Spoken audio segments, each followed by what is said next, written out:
Diseño de equipos de alto rendimiento. Estimados estudiantes, este tema es una transversal para cualquier actividad humana. Nosotros sabemos que el trabajo en equipo es lo que nos ha permitido lograr muchos logros como sociedad. En realidad, el contenido de esta presentación corresponde al capítulo número 13 de la materia de gestión organizacional. No obstante, como les acabo de decir, el diseño de equipos de alto rendimiento se puede aplicar a cualquier área de conocimiento y a cualquier área de actividad humana. Por lo tanto, nosotros empecemos a conocer cómo es que puedo diseñar un equipo que logre resultados sobresalientes, excelentes y notables a partir de tener una buena estructura. Vamos a hablar de un arte y de una ciencia. Soy la doctora ingeniero Luz Dávalos y empecemos a trabajar. ¿Cuáles van a ser nuestros objetivos en esta presentación? Comprender la diferencia entre un grupo y un equipo. No es lo mismo un grupo de trabajo que un equipo de trabajo. Vamos a definir los roles de los integrantes de un equipo y vamos a utilizar nosotros la teoría de Belvin para encontrar cuáles son los roles que cada uno de nosotros tiene y además, qué roles debe tener un equipo. Luego vamos a estructurar un equipo en función de los roles de los integrantes. Vamos a armar una estructura de equipo ideal de acuerdo con la teoría de Belvin. Vamos a entender cómo evoluciona un equipo en el tiempo y vamos a hacer funcionar un equipo de alto rendimiento. Introducción. Varias personas que trabajan en un mismo lugar no forman necesariamente un equipo de trabajo. El personal de la empresa, las personas que trabajan en un mismo proceso, en un mismo departamento, tampoco constituyen por sí mismas estas personas un equipo. Es decir, la mera proximidad física en el trabajo o que nuestros intereses puedan coincidir al momento de trabajar no es base suficiente para que seamos un equipo. Un equipo se caracteriza porque una vez consolidado, una vez formado, su rendimiento es superior a la suma del de todos los miembros por separado. En otras palabras, el trabajo en equipo mejora la eficacia y además beneficia el clima laboral. Sin embargo, como vamos a ver, la creación de un equipo de trabajo es un proceso complejo, es un proceso delicado, en el que intervienen numerosos factores que un directivo debe tener presentes. La unidad básica de la organización humana. Y vamos a hablar de unidades, porque vamos a hablar primero de lo que es un grupo. ¿Qué es un grupo? Es un número limitado de personas que entre estas personas existe interacción y que además tienen objetivos comunes. Eso es un grupo. Aquí en la figura ustedes pueden ver perfectamente lo que es un grupo. Ahora, la pregunta surge, ¿grupo o equipo? Fíjense en esta imagen. Esta imagen esquematiza lo que es un equipo de trabajo, donde el mero hecho de ser un equipo hace que los resultados que se logren son superiores a los resultados que hubiera logrado cada uno de los integrantes por separado. Por lo tanto, las características de un equipo son que cada uno de los integrantes respeta las normas del equipo. Esa es una característica de equipo. En un equipo que funciona adecuadamente, cada uno de los integrantes respeta las normas y desempeña un rol para progresar en un asunto determinado. Sabe lo que debe hacer cada integrante. Los integrantes deben tener conciencia clara en un equipo del por qué y para qué se han unido cada uno de sus miembros. Y existe además un plan, es decir, existe un paso a paso desarrollado por el propio equipo de cómo van a lograr los objetivos que tienen en común. Como hemos visto de manera muy simple en la gráfica de la anterior diapositiva, convertir un grupo en un equipo tiene muchos beneficios. Y esos son los beneficios que nosotros queremos conseguir como personas y como organizaciones eficaces y eficientes. Imagínense ustedes, por ejemplo, los profesionales de la medicina que trabajan en un turno de quirófano. Eso es un ejemplo muy hermoso de cómo funciona un equipo, donde cada uno sabe perfectamente lo que debe hacer. Solamente imaginen ahora una sinfónica. Eso es un equipo de trabajo, donde cada uno cumple su rol. En las condiciones, en el momento preciso, cada uno sabe lo que debe hacer. Beneficios entonces que puedo lograr a partir del trabajo en equipo. Beneficios para la persona. Para las personas, pues beneficios individuales. Mejoramos las herramientas de comunicación de cada uno de los integrantes del equipo. Satisfacemos las necesidades de afiliación y pertenencia, porque si pensamos en la pirámide de Maslow, una vez que tenemos cubiertas las necesidades fisiológicas, empezamos a tener necesidades de seguridad, de afiliación, de pertenencia. Son necesidades superiores del ser humano. Se potencia el enriquecimiento personal porque aprendo de mis compañeros de equipo. Y se facilita la comprensión de las decisiones, porque aquí ya no solamente digo así se debe hacer, sino que además debo explicar el por qué a mis compañeros. Esos serían los beneficios individuales. Pero también tenemos los beneficios para la organización o para la empresa. El ambiente de trabajo se vuelve estimulante, se vuelve motivador. Es muy distinto a trabajar solo. Luego, la división del trabajo es precisa y todos cumplimos un rol diferente y, como está en la figura, un rol complementario. Luego, existe un mayor número de enfoques distintos para solucionar un mismo problema. Imaginen ustedes que surge alguna complicación, entonces van a también surgir a tiempo diferentes ideas acerca de cómo abordar este problema. Finalmente, los resultados que vamos a lograr como equipo van a ser superiores a los resultados que hubiéramos logrado de manera individual. Hablemos de la determinación de los roles en el equipo de trabajo. El as de ases, el buen agente, el trabajador nato. Cada individuo en la organización presenta diferentes características. Esto lo sabemos todos. Organizadas aleatoriamente, estas personas podrían generar un caos. Imagínense que yo ponga a varios as de ases. Es complicado. A varios buenas gentes. Pues es complicado también. A puros trabajadores natos, a las hormiguitas. Es posible que yo genere un caos. De hecho, no solo es posible, sino bastante probable. Pero estas personas integradas adecuadamente en un equipo podrían lograr resultados excelentes. Se logra lo que aquí menciona, que es la sinergia, y esta figura lo manifiesta de una manera muy esquemática. Esto es lo que es la sinergia, es mayor a la suma de las partes. Todo lo que vamos a ver de aquí en adelante es parte de la psicología organizacional. Y una frase muy bonita que resume lo que vamos a ver es que cuando un equipo no tiene los integrantes correctos, los miembros se neutralizan los unos a los otros. Fíjense qué palabras más interesantes. Si yo no coloco a las personas adecuadas en un equipo, se van a neutralizar entre ellos y esto evidentemente perjudica al logro de los objetivos de todo el equipo. Durante muchos años, la dirección de empresas eficaces se ha tratado principalmente de la búsqueda de la persona ideal, es decir, busco a alguien con experiencia, con expediente académico, con un comportamiento adecuado, una personalidad arrolladora.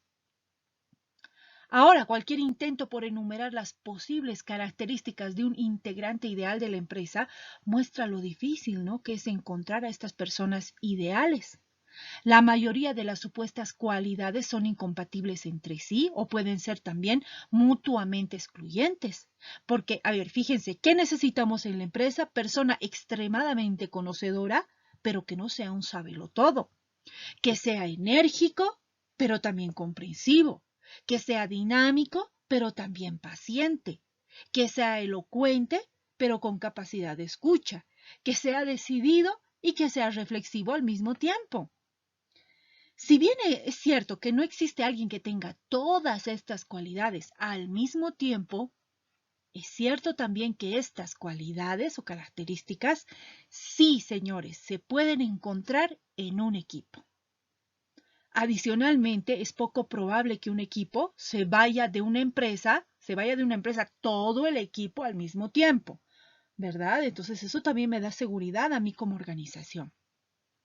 Por eso, es el equipo y no el individuo el que soporta los cimientos de una buena organización. Un equipo puede renovarse, puede adaptarse más fácilmente. Un equipo constituye un cúmulo de experiencias, de conocimientos distribuidos entre sus miembros. Dentro del equipo se da un flujo de información y de habilidades. Las conclusiones que podemos extraer es que sin que ello suponga negar o hacer caso omiso de la persona como un ser individual, se debe prestar mucha atención a los equipos de trabajo, a su elección, a su formación, a su desarrollo y sobre todo a su psicología social, entendiendo sus factores motivacionales y la estructura que es una consecuencia de estos factores motivacionales.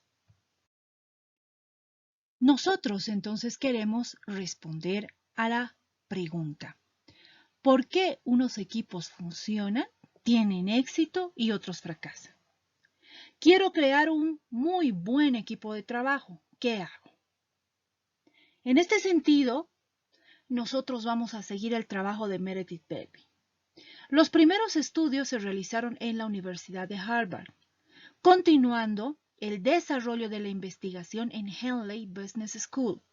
En Harvard, señores, lo que se hizo fue pensar, a ver, cuáles son las características, qué tipo de personas deberían formar parte de los equipos que logren los mejores resultados, es decir, cómo armamos estos equipos.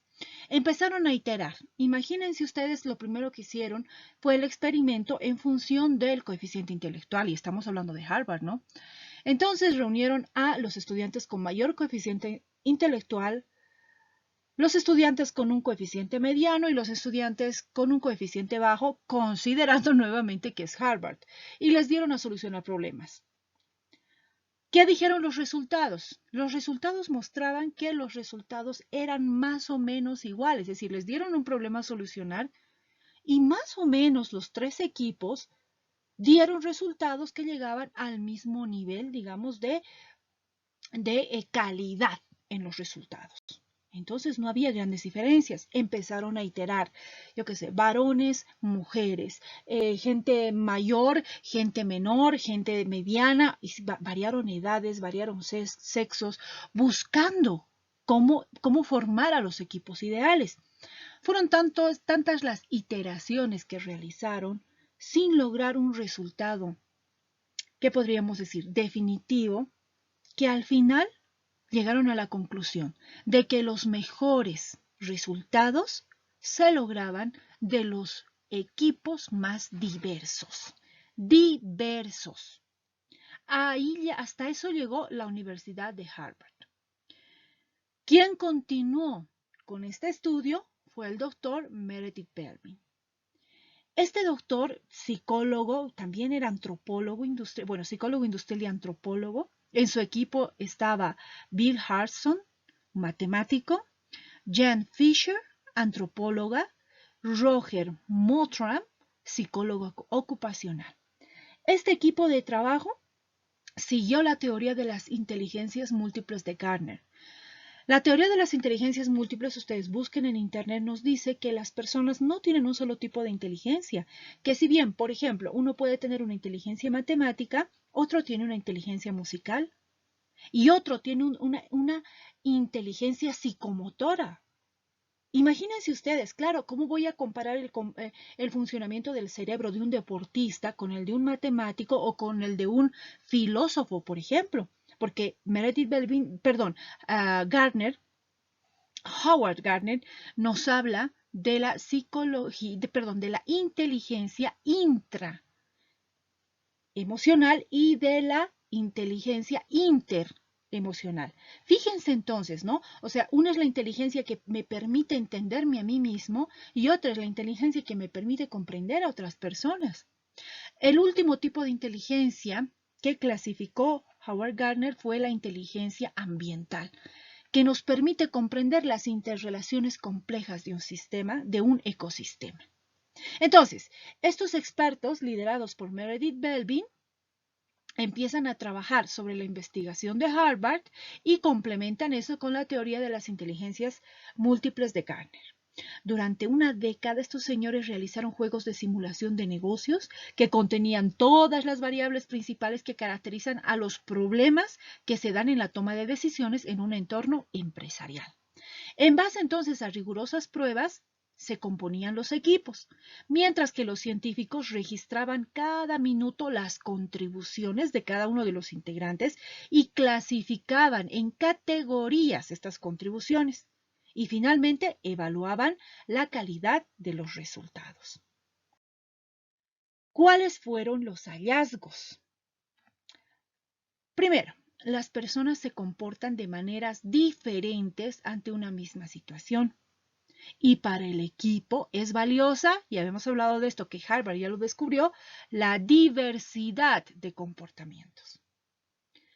Luego, es posible estimar el tipo de aporte de cada integrante y el desempeño de los equipos de acuerdo con la conformación que tenga el equipo. Podemos predecir cómo van a ser los resultados. Tercero, no es el intelecto, sino el equilibrio en los patrones de personalidad lo que hace posible que un equipo tenga éxito. La base de la teoría de Belbin, entonces, es el hecho de que todos los miembros de un equipo realizan un papel dual. Es decir, el primero de ellos es funcional. Es decir, si uno es contador, pues realiza su papel de contador. Y se relaciona este papel pues con el cargo que tiene la empresa, en este caso contador, su profesión. Puede ser operario de diseño, jefe de producción, jefe del área contable, auxiliar del área contable, etc. Pero hay un segundo papel, que es el que Belbin denomina luego rol de equipo y que resulta menos evidente y que quizás algunos nunca lo han escuchado.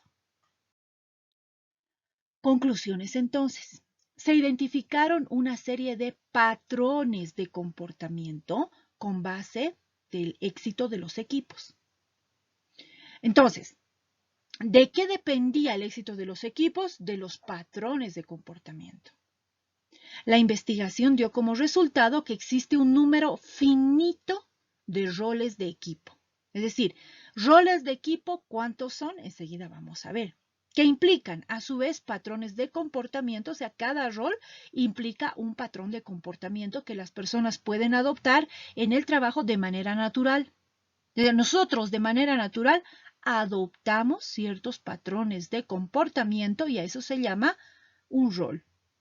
Conocer la distribución de estos roles de equipo es crucial para comprender el funcionamiento de un equipo buscando el máximo rendimiento de este equipo. Definición del rol de equipo. Se define un rol de equipo como nuestra particular tendencia a comportarnos, a contribuir y a relacionarnos socialmente. Son ciertos patrones de comportamiento que las personas pueden adoptar en el trabajo, en equipo, de manera natural. El siguiente paso lógico fue entonces definir categorías y nombres para cada uno de estos patrones. Y así surgieron, señores, los 9 roles de equipo clasificados en los siguientes 3 grupos. Estos son los 9 roles de Belbin.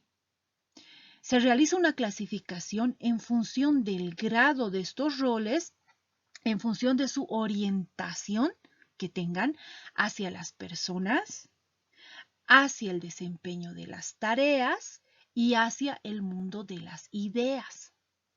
Entonces, veamos. Roles mentales. Evidentemente, estos son los roles que se enfocan más hacia el mundo de las ideas. Aquí tenemos al rol de cerebro, monitor evaluador y al especialista. Tres roles diferentes. Luego tenemos los roles de acción.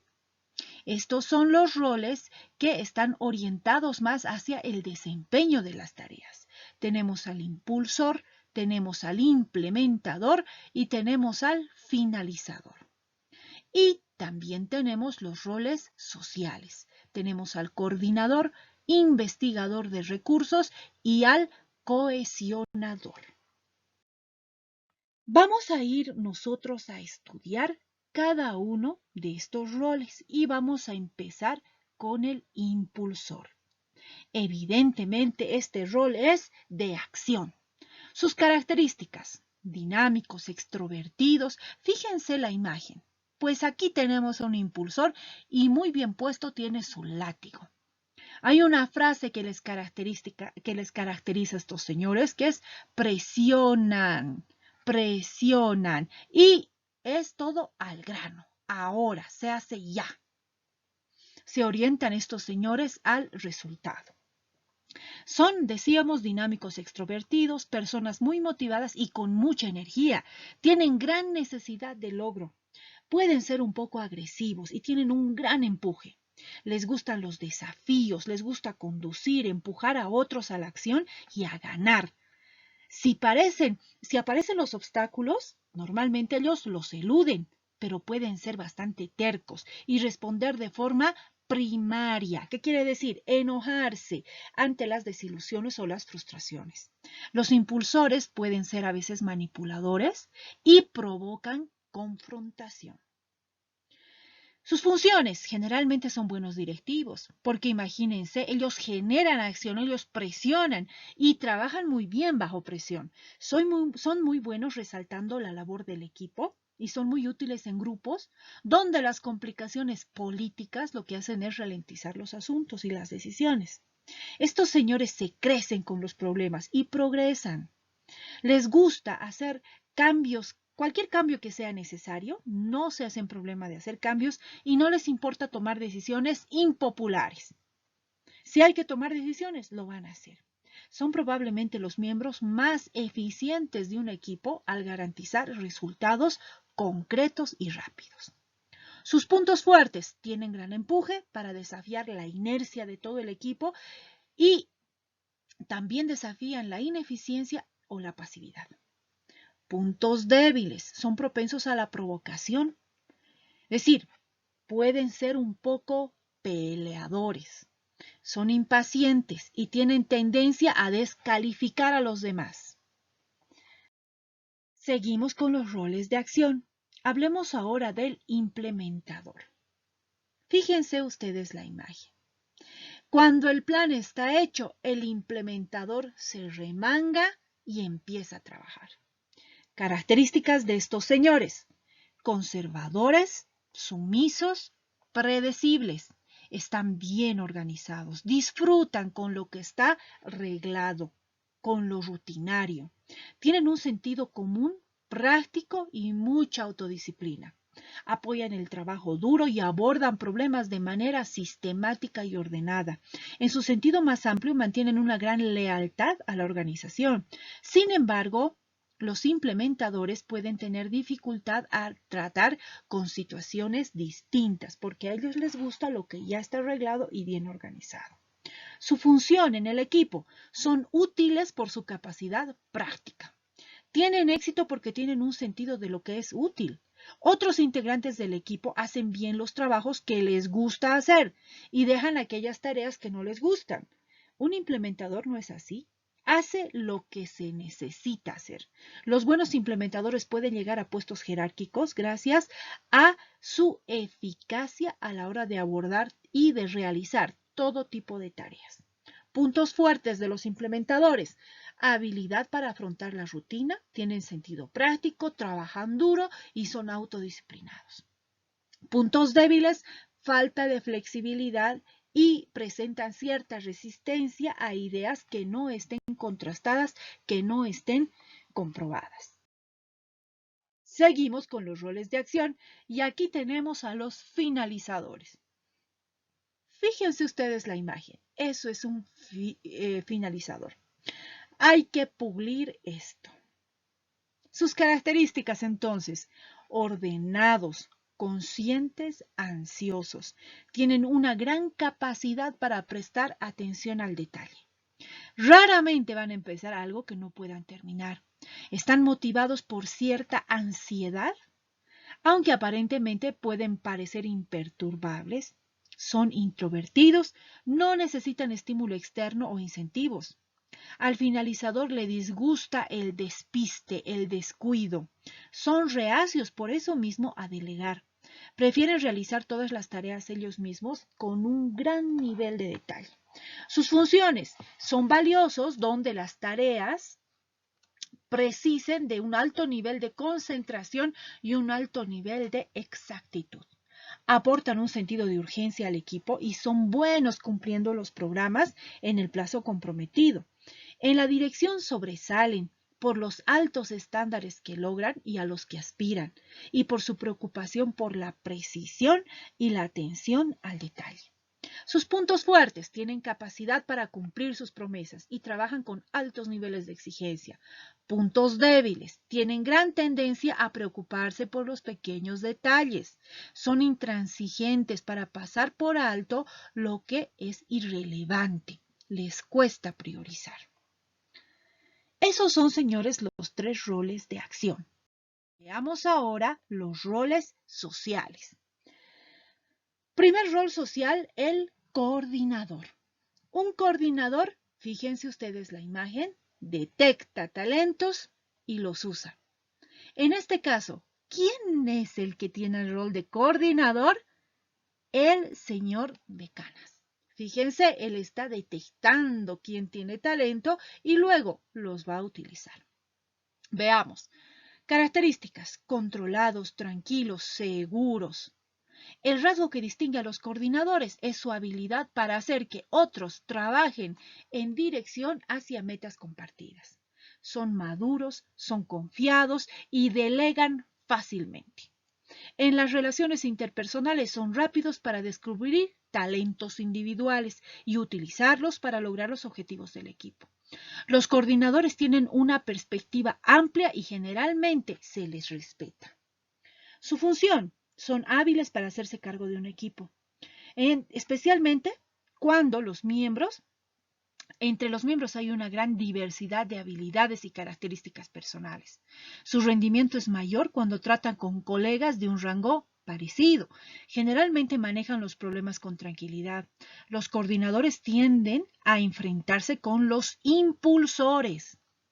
Esto debido a que tienen estilos de gestión totalmente diferentes. Acuérdense de los impulsores. Los impulsores están con su látigo, ¿se acuerdan? En cambio, el coordinador tiene un estilo de gestión distinto.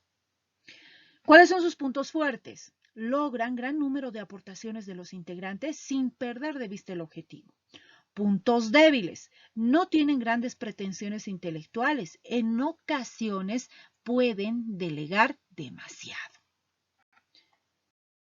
Pasemos al rol del investigador. Fíjense, aquí dice la frase el networker. Este es el investigador y se le llama investigador de recursos también. ¿Qué es lo que podemos ver aquí en la imagen? 2 personas conversando, pero en realidad aquí ya están cerrando un negocio. ¿Cuáles son las características de un investigador?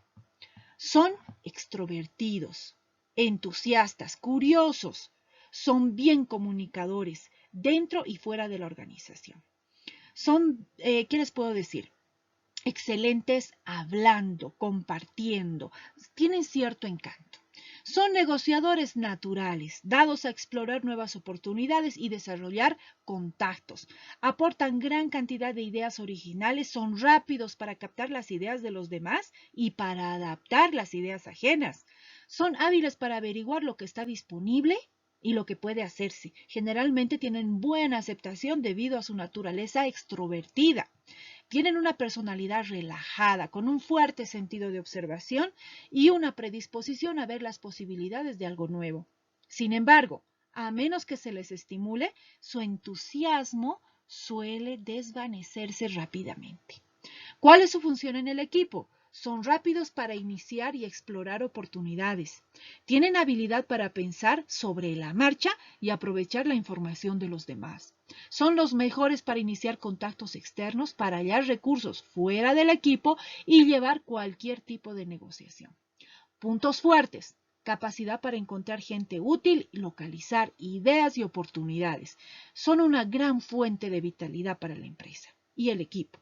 Puntos débiles. Tienden a perder el interés una vez que ha pasado el entusiasmo inicial. Hablemos ahora del cohesionador, el último rol social que vamos a ver. Veamos. Fíjense ustedes la imagen. ¿Qué es lo que tenemos ahí? Dos compañeros de trabajo y aquí la frase para analizar es dejar morir o amputar. Esa es una de las características de un cohesionador, es decir, le cuesta tomar decisiones difíciles y un cohesionador podría dejar morir antes de amputar. Veamos, características. Socialmente sensibles. Son los miembros que más apoyan a los compañeros del equipo. Son sociables y se preocupan por los otros. Tienen una gran capacidad para adaptarse a diferentes situaciones, a diferentes personas. Son muy diplomáticos, buenos oyentes y generalmente muy aceptados en el grupo. Funcionan peor bajo presión o situaciones que impliquen confrontación. ¿Cuál es su función? Su función es prevenir problemas interpersonales dentro de un equipo y permitir a cada uno contribuir eficazmente. Puesto que no le gustan las fricciones, intentan evitar las fricciones. Las habilidades diplomáticas de un cohesionador se convierten en sus puntos fuertes, especialmente como directivos en organizaciones conflictivas. Los cohesionadores directivos no son vistos como una amenaza por nadie. Es más, pueden ser vistos como los preferidos para mandar. Tienen un efecto lubricante en los equipos, su moral es alta y las personas parecen cooperar mejor cuando ellos están presentes. Puntos fuertes, por lo tanto, tienden a comprometer a las demás personas y promueven el espíritu de equipo. Puntos débiles, son indecisos en momentos de crisis. Veamos ahora los roles mentales. El primer rol mental que vamos a ver es el del monitor. Fíjense la imagen y la frase o las palabras. Sí, pero, eso caracteriza a un monitor. Veamos sus características. Sobrios, prudentes, fríos, son serios y pueden ser poco entusiastas incluso. Son lentos para decidir porque prefieren pensar las cosas, generalmente con una gran dosis de pensamiento crítico. Los buenos monitores, porque se les dice también monitores evaluadores, tienen una gran capacidad para hacer ponderaciones teniendo en cuenta todas las variables que haya que considerar. Suelen ser muy buenos consejeros. ¿Cuál es su función? ¿Se sienten cómodos analizando los problemas? Evalúan las ideas, las sugerencias, son buenos analizando los pros y los contras. Para los de afuera parecen secos, aburridos e incluso excesivamente críticos. O quizás también a algunos les extraña que se puedan convertir en directivos. Sin embargo, monitores evaluadores son clave en puestos de planificación, en puestos de estrategia y obtienen buenos resultados en cargos de alto nivel, donde un número relativamente pequeño de decisiones podrían generar grandes resultados. Sus puntos fuertes. Tienen mucho juicio y discreción. Son pensadores concienzudos, lo que decíamos de su frase. Sí, pero sus puntos débiles les falta inspiración y habilidad para motivar a los demás. Siguiente rol mental, el especialista. Sus características profesionales dedicados son individuos entregados a su trabajo que se enorgullecen de tener y de desarrollar habilidades técnicas y conocimientos especializados. Sus prioridades, mantener niveles profesionales, altos niveles profesionales y progresos en su propia área. Mientras que muestran un gran orgullo por su propio trabajo, generalmente muestran falta de interés por el trabajo de otros e incluso por las personas mismas.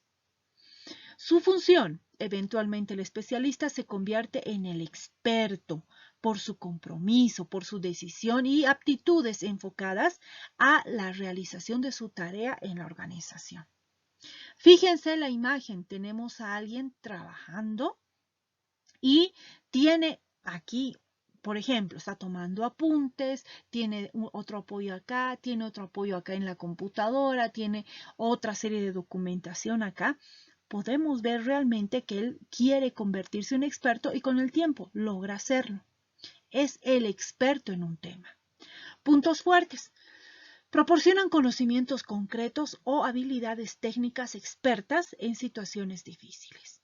Puntos débiles. Contribuyen solo en un espacio limitado. Ellos no son multidisciplinarios ya que, como su nombre lo indica, son especialistas. Vamos a ver ahora el último rol mental, el cerebro. Fíjense en la imagen. Y la frase thinking out of the box, el nerd, es aquel que es sumamente creativo y es el que suele pensar en soluciones que a otros no se les ocurriría. Veamos, características. Los individuos que desarrollan este rol son individualistas, heterodoxos, distantes. Son innovadores e inventores y pueden ser muy creativos. Generalmente prefieren actuar por sí mismos a distancia de los demás miembros del equipo, usando su imaginación y a menudo trabajan de un modo poco convencional. Tienden a ser introvertidos y reaccionan fuertemente ante la crítica y a la alabanza. Sus ideas pueden ser a menudo radicales y suelen carecer de orientación práctica. Son independientes y originales y pueden tener dificultades de comunicación. ¿Cuál es su función? Su principal función en el equipo es generar nuevas propuestas, resolver problemas complejos. Se necesitan más en los estadios iniciales de un proyecto o cuando un proyecto está fallando. Pueden ser creadores de empresas o lanzadores de nuevos servicios o productos. ¿Cuáles son sus puntos fuertes? Ingeniosos, creativos. Puntos débiles. Están en las nubes por lo general, inclinados a despreciar los aspectos prácticos. Pueden pasar mucho tiempo defendiendo sus ideas. Muy bien, ahora que hemos visto cada uno de estos roles, veamos y hablemos de la identificación de estos roles. Surge la pregunta, ¿cómo identifico mi rol? Aquí veamos que es difícil diseñar un equipo integrado por personas sin contar con unas expectativas razonables sobre cómo van a trabajar en equipo. La propuesta entonces de Belvin es identificar los roles de cada persona a partir de un test. Y Belvin nos dice que ni siquiera es necesario ver a los candidatos.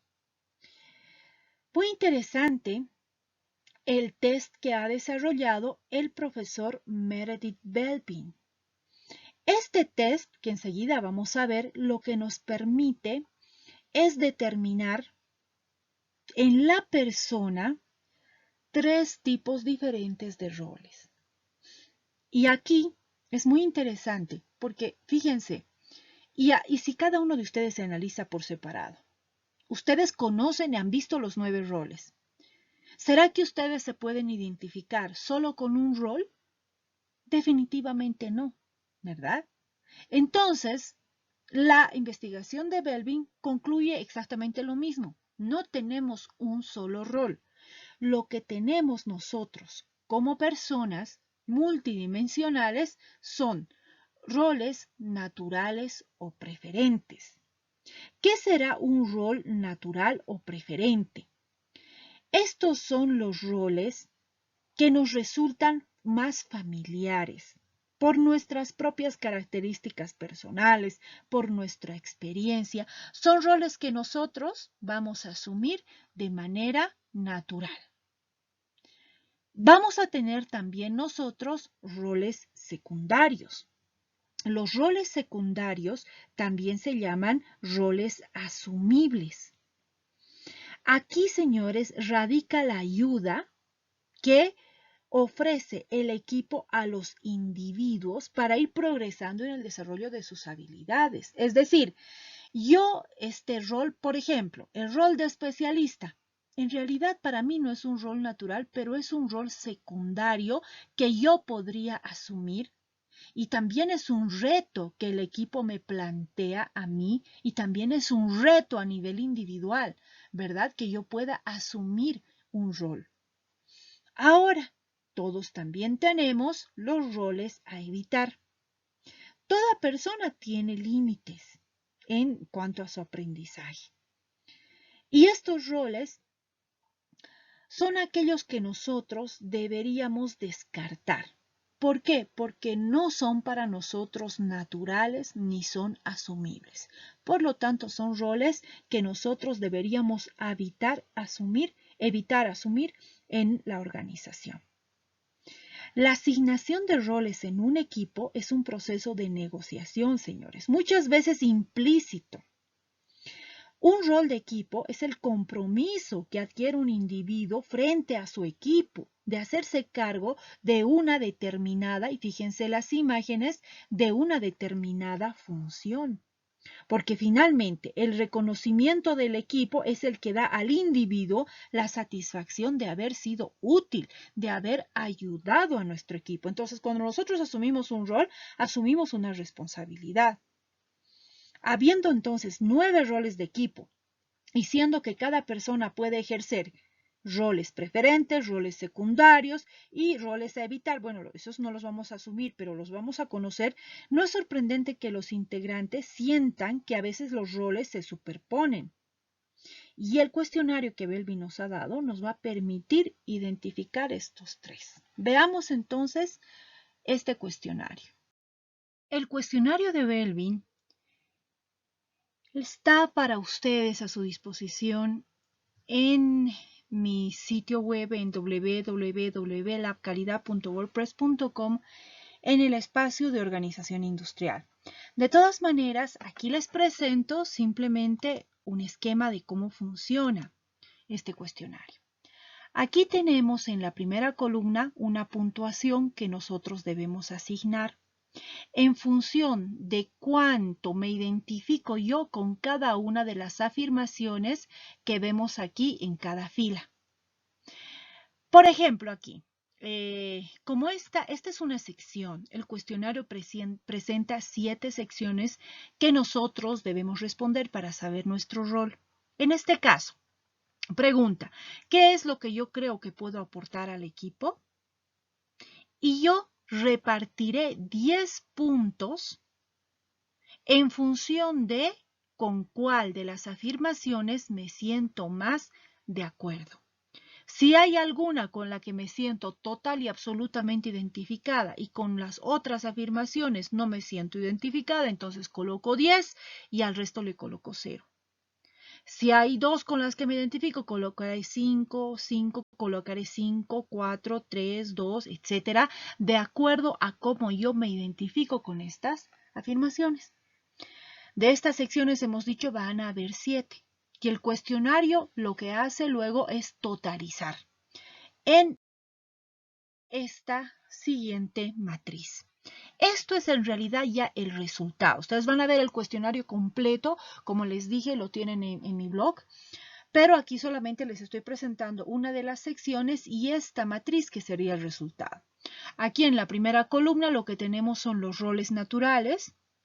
En este caso, los roles son cohesionador, monitor, evaluador y coordinador son los roles naturales. Y si nosotros vemos las puntuaciones ordenadas, son los roles que han obtenido mayor puntaje. Los roles asumibles, investigador, implementador, especialista, son roles que esta persona podría asumir, que solo es un ejemplo, y los roles a evitar por esta persona son impulsor, impulsor e impulsor. 3 cosas que esta persona no debería hacer. Ese es entonces el resultado de la aplicación del cuestionario de Belvin para esta persona. ¿Qué roles esta persona puede asumir? Los naturales y los asumibles, y estos son los roles a descartar. ¿Cuáles son las diferencias clave entre los roles? Es importante saber esto para evitar cualquier tipo de confusión. Fíjense, veamos por ejemplo la diferencia entre un cerebro y un investigador de recursos. Los cerebros son creativos solos. Un investigador de recursos es creativo pero con el estímulo de otros. Un implementador organiza el trabajo, mientras que el coordinador organiza a las personas. El cerebro desarrolla opciones, mientras que el monitor evaluador escoge entre esas opciones. El implementador construye sistemas, mientras que el finalizador cuida la minuciosidad, el detalle. El investigador de recursos coordina contactos externos, mientras que el coordinador lo que hace es coordinar los contactos, pero al interior del equipo. El coordinador utiliza los talentos, mientras que el impulsor lleva al límite del logro a las personas del equipo. El finalizador busca la excelencia en términos generales, mientras que el especialista se enfoca en lograr la excelencia, pero solo en su especialidad. Aquí, señores, ustedes deben realizar una aplicación, y es que cada uno de ustedes debe aplicarse a sí mismo el cuestionario de Belvin y debe diagnosticar cada uno de sus roles, es decir, los roles naturales, los roles asumibles y los roles que debería evitar. Veamos ahora las fases en el desarrollo de los equipos. Debemos saber que los equipos no se forman, es decir, nosotros estructuramos un equipo de acuerdo con la teoría de Belvin, es decir, nosotros conocemos los roles de nuestro equipo humano y en función de eso armamos un equipo que tenga los 9 roles. ¿Eso quiere decir que este equipo inmediatamente va a empezar a funcionar de manera eficaz, de manera eficiente? No, no es así. Un equipo debe pasar por diferentes etapas hasta que la dinámica del equipo se optimice. ¿Cuáles son esas etapas? Veamos, primera etapa en la dinámica de un equipo es la formación. Aquí es muy importante que durante la etapa de formación nosotros sepamos para qué estamos formando el equipo. El equipo debe tener un objetivo claro. Entonces, otra cosa que debo hacer durante esta primera etapa es evidentemente determinar los roles de los integrantes. Cada integrante debe tener muy conocidos sus roles y además debe ser capaz de presentar estos roles. ¿A qué me refiero? Por ejemplo, yo soy el señor Perico de los Palotes y yo en este equipo voy a asumir el rol tal que yo lo tengo como un rol natural. O puede ser que en los equipos que tengan menos de 9 miembros, uno tenga que asumir 2 roles, uno natural y otro preferente, ¿verdad? Para aportar al equipo.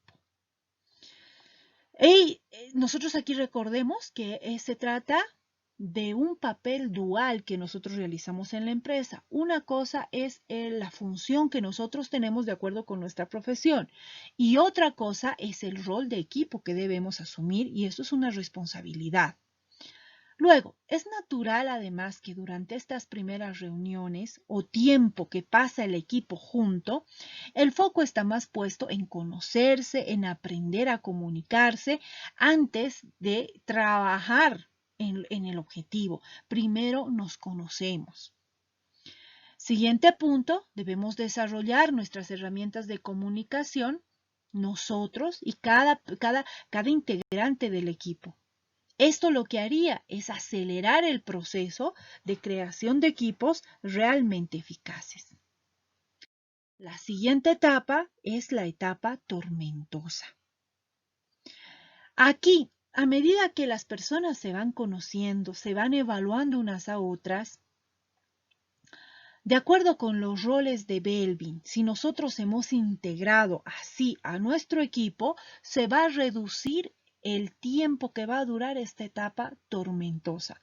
Pero aún así, vamos a pasar por esta etapa, ya que van a haber conflictos en relación a quién debería ejercerle el liderazgo, en qué momento, cómo cómo se pueden generar incluso malos entendidos durante la comunicación, y todo esto se va a dar durante esta etapa.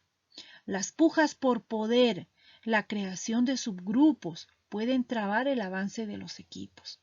La aplicación de un liderazgo transformacional por parte de cada uno de los integrantes facilita superar esta etapa. Liderazgo transformacional es algo que nosotros vamos a ver como parte del contenido de la materia de gestión organizacional. Pero esas herramientas de liderazgo transformacional podrían ayudar mucho a superar rápidamente esta etapa tormentosa.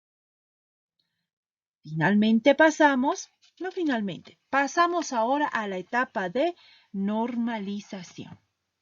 En esta etapa es cuando se logra superar las tormentas y los equipos avanzan hacia una etapa en la que quedan claras las reglas para el funcionamiento. Es decir, ya nos hemos puesto de acuerdo y hemos puesto las normas claras acerca de cómo vamos a trabajar. Aún estas reglas no eran muy claras en las anteriores etapas, pero aquí por eso esta etapa se llama normalización. Aquí es cuando todo ya está totalmente explícito. Los roles que debe cumplir cada uno, cómo se trabajará, qué cosa está permitido, qué cosa no está permitido. La aplicación de las reglas de Robert facilita esta etapa y nosotros vamos a ver enseguida las reglas de Robert. Ahora sí llegamos a la etapa de ejecución. Con un rumbo claro y superados los conflictos, el equipo por fin puede poner toda su energía en realizar el trabajo, es decir, funciona a toda máquina. En poco tiempo pueden lograrse resultados que durante las primeras etapas parecía que nunca íbamos a alcanzar. Muchos equipos resultan en fracasos porque nunca logran avanzar hasta esta etapa, sino que durante la etapa tormentosa consideran de que es imposible trabajar juntos. Pero ahora que nosotros sabemos que esta es una etapa que siempre va a existir y que debemos superar, sabemos que aquí a la ejecución es donde debemos llegar para lograr los resultados excelentes. Los equipos bien constituidos y con un alto capital humano de cada uno de sus integrantes se mantienen en esta etapa de ejecución con mucha más facilidad. Ahora las reglas de orden, que son las reglas de Robert. Fíjense, nos dice Robert que en realidad estas normas se pensaron para el Parlamento británico.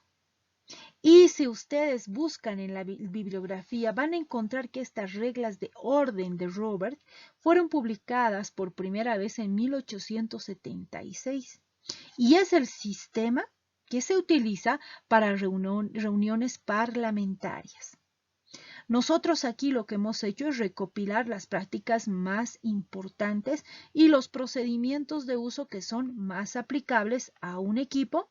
Los hemos condensado en una forma simple. Y estas reglas aquí son una buena propuesta inicial para trabajar en el diseño de reglas propias que debería tener cada equipo. Aquí solamente presentamos las bases. Fíjense, regla número 1. El propósito de cada regla es hacer más fácil la interrelación entre los miembros. Primera regla. Segunda, una reunión sirve para tratar un solo asunto a la vez. Es decir, se pueden tocar varios asuntos, pero uno solo a la vez. Regla 3. Todos los miembros tienen derechos iguales, privilegios y obligaciones por igual. Obviamente dentro de los roles y dentro de las funciones que tienen en el equipo. Regla 4. En caso de someterse a votación algún asunto, la mayoría es la que decide. Regla 5. Los derechos de la minoría deben protegerse también en todo momento. Regla 6. Cada asunto a tratarse en una reunión debe ser presentado. ¿Qué quiere decir? Que no puedo decir cuando a mí se me ocurra, oye, hablemos de esto, sino que al principio, al momento de redactar la agenda del día, es donde yo debo presentar el asunto que hay que tratar. Regla 7. Cada miembro tiene el derecho de entender el significado de cualquier asunto a tratar. Es decir, todos deberíamos comprender qué cosa estamos haciendo y para qué estamos haciendo. A consecuencia de estas reglas, se recomienda para que su equipo funcione bien, primero la preparación de la reunión. Aquí es recomendable que cada uno de los integrantes tenga la responsabilidad de preparar la realización de las reuniones.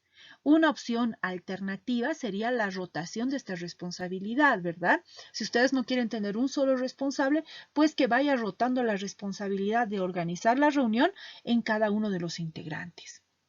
Aunque parezca obvio, es importante que el responsable se asegure de que el recinto, o sea, el lugar donde va a ser la reunión, sea el adecuado, que sea cómodo. El arreglo de los asientos debe darse de forma que nadie se quede relegado, que todos puedan ver. Es más, debe prestarse atención cuidadosa a distintos aspectos como la iluminación, el sonido, la ventilación, porque detalles así pueden jugar un papel importante al momento de distraer la atención de cualquiera. Cada uno de los participantes debe familiarizarse con todos los asuntos que van a ser tratados. Por eso, el responsable deberá apuntar y socializar todos los puntos que serán abordados. Esta preparación lo que va a hacer es permitir que los participantes, que los integrantes del equipo puedan estimar la duración de la reunión, analizar previamente los asuntos y anticiparse a la mayoría de las cuestiones que van a ir surgiendo durante la reunión. Fíjense que con cada una de estas recomendaciones ustedes pueden reducir el tiempo de las reuniones de. En cuanto al quórum de los miembros, antes de que una reunión pueda tratar asuntos se requiere que haya un número mínimo de personas y ese es el quórum. Ahora, las reglas de equipo deben especificar este número mínimo de personas, este quórum. Lo ideal deberá ser el mayor número de integrantes posible. Es recomendable que por lo menos sea la mayoría del equipo. El quórum debe ser de un número suficiente para que permita a los asuntos de la organización proceder, es decir, que sigamos avanzando. Así como el de ser representativo el quórum para impedir que una minoría abuse de la mayoría. Las reglas podrían estipular, por ejemplo, que si una reunión tuviera que ser terminada por la falta de quórum, otra reunión deberá celebrarse en X periodo de tiempo. En cuanto a la agenda consiste en los asuntos, en las mociones que van a ser discutidas en una reunión y esto permite estimar la duración de la reunión. La agenda puede ser puesta o propuesta desde antes o tal vez al principio de la reunión o incluso, como habíamos dicho, yo prefiero hacerlo 2 o un día antes para que los que van a venir y nos vamos a reunir vayamos preparados. Y la agenda también puede enmendarse hasta que el equipo lo apruebe. Una vez que la agenda sea aprobada, esta se debe respetar. Así nosotros vamos a tener orden acerca de lo que estamos conversando y acerca del tiempo que vamos a disponer. En cuanto a la realización de la reunión, durante una reunión se realiza un debate de las mociones que están anotadas en la agenda.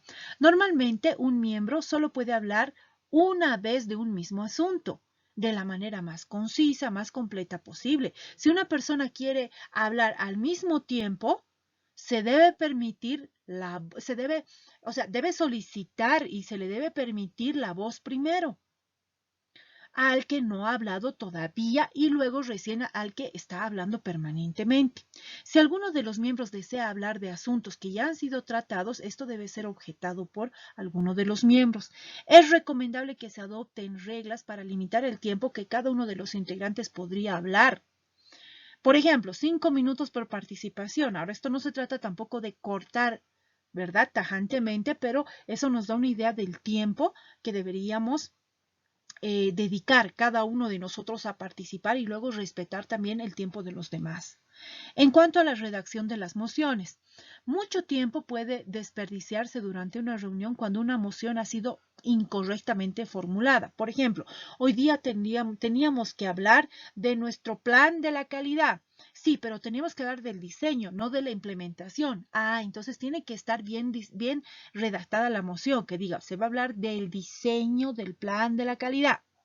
Por esta razón, eh, cuando una moción es propuesta, debe ser formulada, se debe ser hecha por escrito y luego leída para su aprobación. Objeción a una decisión del equipo. Cualquier decisión del equipo puede objetarse, pero deben hacerse tales apelaciones inmediatamente después de la decisión. Si yo no estoy de acuerdo con algo, tengo que decirlo inmediatamente. Siempre que se desee apelar las decisiones del equipo, esta apelación debe secundarse. Debe haber alguien que diga, secundo la moción. Es decir, yo estoy de acuerdo con eso, yo también quiero objetar. Una mayoría o empate sustentan la decisión del equipo sobre el principio de que las decisiones del equipo se sostienen hasta que sean cambiadas por la mayoría del equipo. Debe notarse que los miembros no tienen derecho de criticar una decisión del equipo a menos que hayan apelado. Es decir, si tú no estabas de acuerdo, haberlo dicho inmediatamente, que eso es lo que se debe hacer. La clasificación de las mociones. Las mociones pueden clasificarse, mociones que se entiendan los temas que vamos a abordar en la reunión. Las mociones pueden clasificarse por orden de importancia o de anterioridad. Es decir, esto es primero, luego viene esto otro y esto sería lo tercero. Los ordenamientos pueden ser muy propios, ¿no?, de cada equipo. Si dos mociones, por ejemplo, A y B, están relacionadas, entonces pueden resolverse quizás de manera conjunta, quizás sea primero A y luego B. Esto debemos analizarlo tema por tema. Una enmienda. Una enmienda es una moción para cambiar las palabras u omitir las palabras de la moción original. Es decir, el cambio normalmente es para aclarar o mejorar la redacción de la moción. Por ejemplo, lo que decíamos hace rato, vamos a hablar de el diseño del plan de la calidad, no solo del plan de la calidad, sino específicamente del diseño. Entonces, eso es una enmienda a una moción. Referencia. Cuando es obvio que el equipo no tiene bastante información para tomar una buena decisión o cuando parece aconsejable hacer un equipo más pequeño o un grupo pequeño de trabajo, entonces es importante hacerlo. Nosotros aquí podemos determinar la existencia de un comité. Un comité que sería un grupo de integrantes especializados en una determinada área. Estos comités deben aceptar la responsabilidad del asunto que se les está encargando de acuerdo con un plan que ellos mismos propongan como comité. Límite de tolerancia del debate. Una propuesta para limitar el debate miren, es importante. No podemos seguir hablando de lo mismo repetitivamente y que pase la hora y que pase el día y al día siguiente seguimos hablando de lo mismo. Entonces, esta es una manera de limitar el debate. Por ejemplo, podría limitar el tiempo de debate entero, como yo propongo que el debate sobre esta moción sea limitada a 15 minutos. Esto ayuda a la eficiencia del equipo. O también podemos limitar el tiempo de cada portavoz diciendo, yo propongo que el debate sobre esta moción sea limitado a 2 minutos por cada integrante o por cada participante. Una manera entonces positiva de limitar los tiempos. Muy bien, vistas entonces estas reglas de orden de Robert que parecen un poco irrelevantes, pero yo me animo a decir que les van a ayudar a ustedes grandemente para no perder el tiempo en las reuniones de sus equipos. Veamos ahora los requisitos para construir un equipo con éxito. Veamos, para que un equipo consiga sus objetivos de forma ideal, debe cumplir con los siguientes requisitos. Veamos, un equipo funciona adecuadamente cuando todos conocen los objetivos y están de acuerdo con ellos. Son claras las estrategias y las metas que se van a seguir en el corto plazo y también en el largo plazo para el logro del objetivo final. El equipo no funciona bien cuando hay discusiones sobre qué es lo que deben lograr cada uno, cuáles son los resultados que debemos alcanzar. Hay un sentimiento de que el resultado jamás se va a lograr y se cuestionan con frecuencia las metas y las estrategias. En cuanto a la definición clara de roles, un equipo funciona adecuadamente cuando se identifican los roles de cada integrante, se comprende el papel de cada uno y se utiliza la capacidad de cada integrante buscando un equilibrio en el equipo. El equipo no funciona cuando se producen problemas derivados de jerarquías. Esto es muy importante. ¿Qué es más relevante en un equipo? ¿El especialista o el coordinador? Esta pregunta pues no tiene ningún asidero, porque en ningún momento Meredith Belvin y su estudio concluyen de que haya roles más importantes que otros. Todos los roles son igualmente importantes para lograr una excelente estructura de equipo. Entonces no hay jerarquías.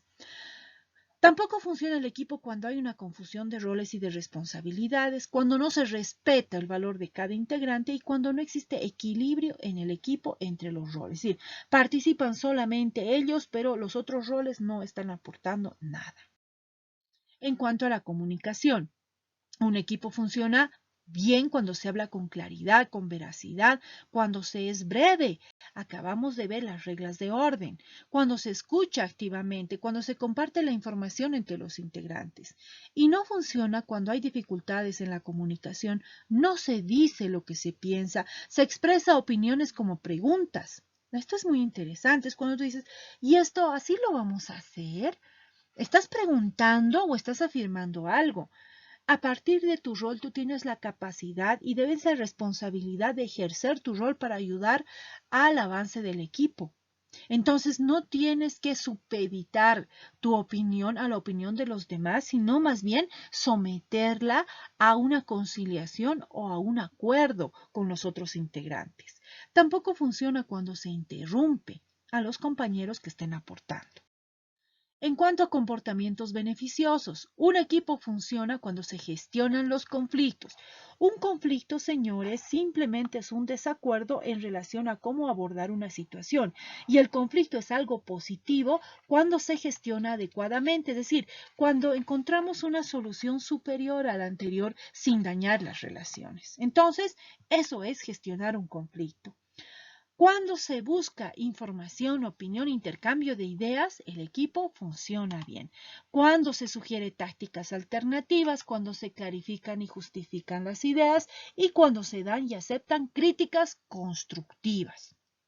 El equipo no funciona cuando los conflictos no terminan bien y dañan la relación entre las personas, cuando no se asumen responsabilidades, cuando se incide siempre en los mismos puntos y volvemos a los mismos puntos, cuando no se definen agendas, como hemos mencionado en las anteriores diapositivas, cuando las discusiones se llevan a un terreno personal. En cuanto a la participación de todos, un equipo funciona adecuadamente cuando existe una participación equilibrada de los miembros del equipo y la participación es libre y voluntaria, es decir, no hay que estar obligando a nadie para que participe. Un equipo no funciona cuando alguno de los miembros monopoliza la participación. Solamente él quiere participar. Cuando algunos miembros únicamente intervienen, cuando les interesa un tema y después se hacen a los desentendidos. Cuando existen muchos que dirigen, pero pocos que reman, pocos que realmente trabajan. En cuanto al establecimiento de reglas, un equipo funciona bien cuando las reglas se establecen entre todos por consenso, cuando se reconocen y reafirman las reglas, es decir, si realmente esta regla funciona, cuando se establecen normas claras, defendibles y cuando las reglas favorecen la dinámica del equipo y no la perjudican. Un equipo no funciona cuando hay conductas de indiferencia, de no me importismo, cuando hay conflictos por tener que asumir normas con las que no estamos de acuerdo. Cuando cada uno actúa como cree que el grupo quiere que actúe, pero ninguno es capaz de decir qué normas son las que hay que cumplir. Cuando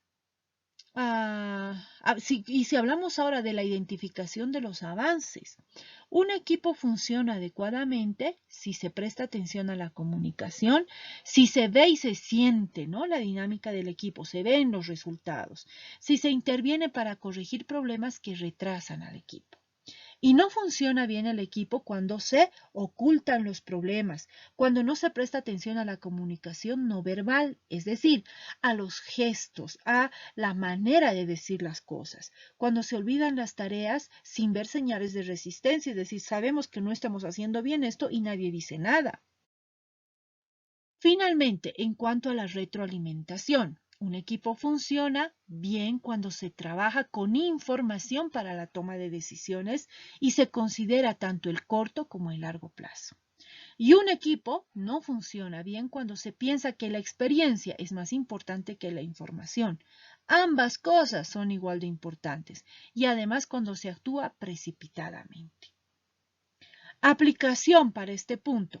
Integren su equipo de trabajo de acuerdo con la teoría de Belvin. Armen su equipo y en base a las reglas de orden de Robert, redacten las reglas concretas del funcionamiento de su equipo. Señores, hemos llegado al final de esta presentación y hemos visto un contenido que definitivamente, como decíamos al principio, es importante para la actividad profesional de cada uno de nosotros. La frase bonita que nos permite concluir esta presentación es la de Ken Blanchard, que dice, ninguno de nosotros es tan inteligente como todos nosotros juntos. Un saludo afectuoso a cada uno de ustedes y a seguir adelante.